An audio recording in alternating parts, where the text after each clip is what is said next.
Rook and Bishop versus Rook, one of the hardest endgames to master. This is algorithm number 19 in the ChessDojo training program. You don't have to be part of the training program to understand what I'm about to show you, though.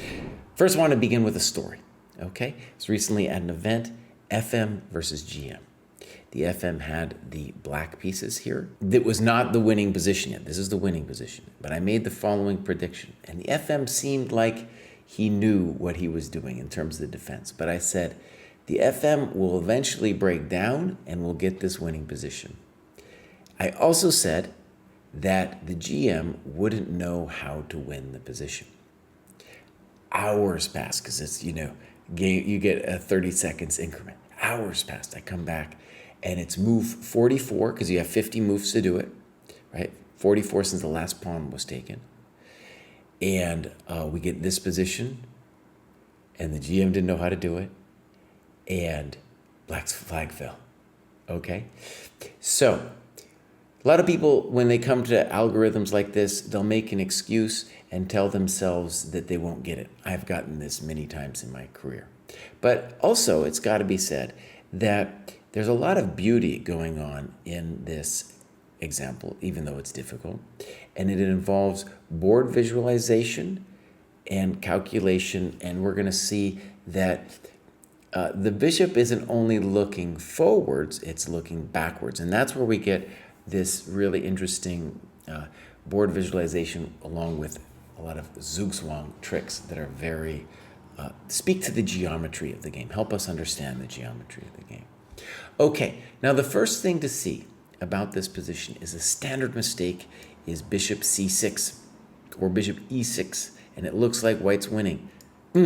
But then the ambulance is getting called for you, my friend, because bishop d7 is stalemate, and then walking the king back, you no longer have a winning position. I'm going to cover how to draw this position in the next video, so that'll be coming up as a kind of companion video. We must play rook f8, pin the rook back, and take the 7. All right, now, black has several tries here. Let's first begin with king c8, okay? Rook a7 threatens mate. Rook d8, only move. King c6, okay. Now there's only one move.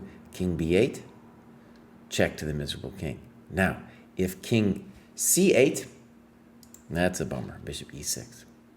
And king a8, we just back it up, and we're getting mate with king c7. And rook c8, king d7, we're going to win the rook, okay? So that's an easier version there if king c8. There are 3 moves for the rook, okay? Anything like this, it's over. It's instantly over. So there are 3 moves for the rook. And what we're going to do is we're going to look right now at just rook e2. Because rook e2 is, let's call it the safe square. Both of these squares are mined. So we will look at both of those. And the point is, when we get this position, we're going to do our first zugzwang. We're just going to move the rook. Okay? Now, black must commit to either e3 or e1. That's the only moves. Okay? Let's begin with rook e3. Okay. One thing I want you to see about rook e3 is now our bishop is controlling these squares. We will see that this is important. We begin with a check. Okay.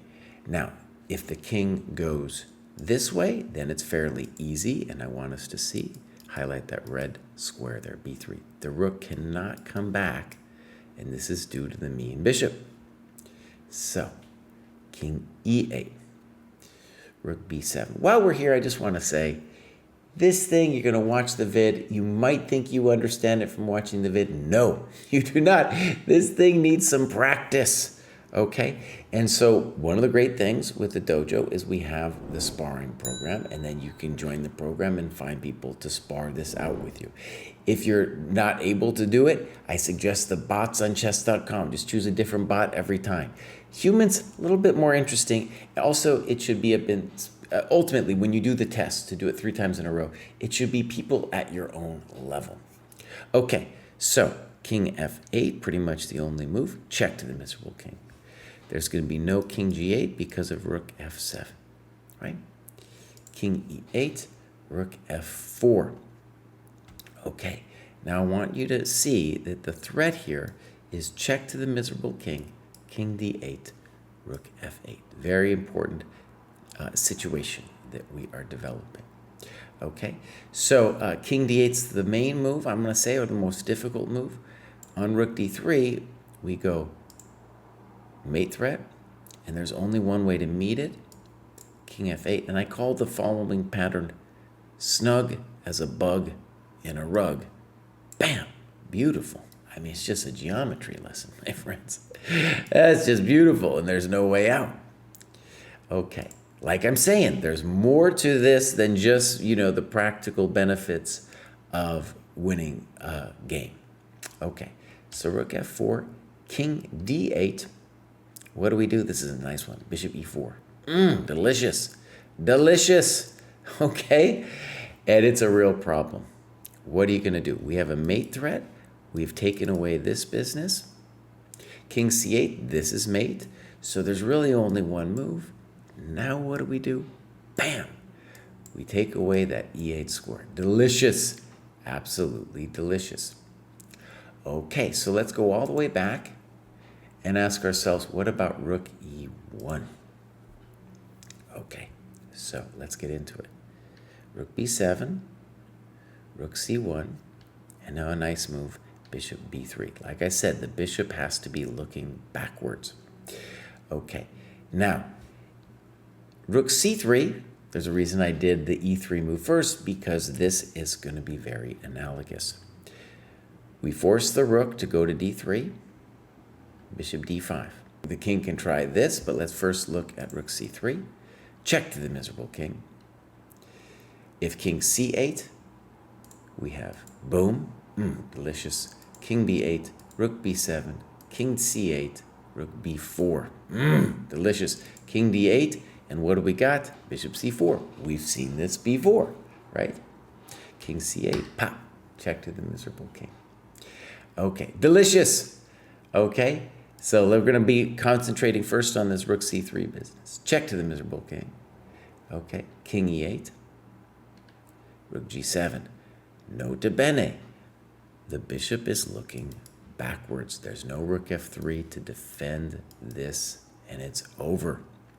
Okay, delicious. Okay, delicious. So that should be familiar from the e3 square that was mined before, being mined on the third rank. So rook e1, rook b7, rook c1, bishop b3. So we've now investigated rook c3. King c8 is the next question. Rook b4. Delicious. Now, something I want to be clear on is that moving the rook back only works when it isn't possible for black to come back themselves, right? Like if the king were here, then rook c7 would be kind of a bummer for us, right? Threatening that rook d7, and we'd have to reboot our whole business with rook b8, rook b7.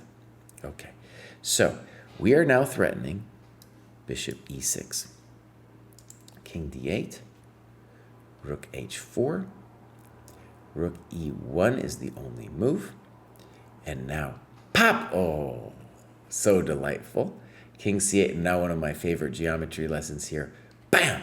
Rook b4. Everything is controlled, and boom! That's our threat, and there's nothing to do about it. I might have made this thing look like it was kind of sort of easy. I guarantee you, you will have to practice it. And one of the cool things about the dojo is for these endgame algorithms, we say you have to do it every year, right? So if a year passes, you must do it again. And I will say for myself that I need that as well, because the patterns, they really need to be ingrained, and then doing them once a year, forcing yourself to prove that you can do it once a year. Perfect. Okay, so like I said, we have two other positions.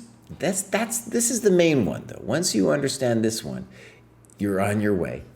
Two other positions that we force our members to prove themselves in. Okay, so this is it here. Now, by the way, let's just talk a little bit about geometry. The king is going to want to be in this kind of construction with the bishop. As we saw in the first example is king d6, bishop d5. We could also imagine king e6, bishop e5. We're going to see that in the next example. If you imagine the bishop being here and the king being here, that's not so good, and we'll talk about that as a defensive tool in the next lecture. Okay, so what are we going to do? We're going to say rook h7, threatening rook h8. If king g8, it's pretty basic. We come here, and now what's our threat? Bishop e6, king f8, rook over. So, got to pin the bishop, and then we go back, and it's all gone. There's no way out, right? So, rook g1, bishop h3. Delicious. Now, notice if king g8, we again can do actually several things, but this one is the easiest, and it's all the way over. Because this is going to be a big threat mate. There it is. So rook g3. Now we say forcing the rook to go to f3 because rook h8 is our big threat. We come back, and now, hopefully from the first example, you'll see that our bishop is looking backward. Rook g3, check to the miserable king. King e8. Now if king g8, we got rook a7, and there's no way out. King e8, bam, delicious. There's no rook d3. No lo puedo, cannot do. Okay, so this one is easier, but you're seeing it's a lot of the same similar ideas built on, let's call it the foundational example in the first position. Duda against Fabi in the Olympiad, I believe, is 2019. And Fabi blew it here and played bishop g5. Now, Fabi, it's got to be said, there was a reverse colors if you want to look that game up. I switched the colors just so it would be white to move.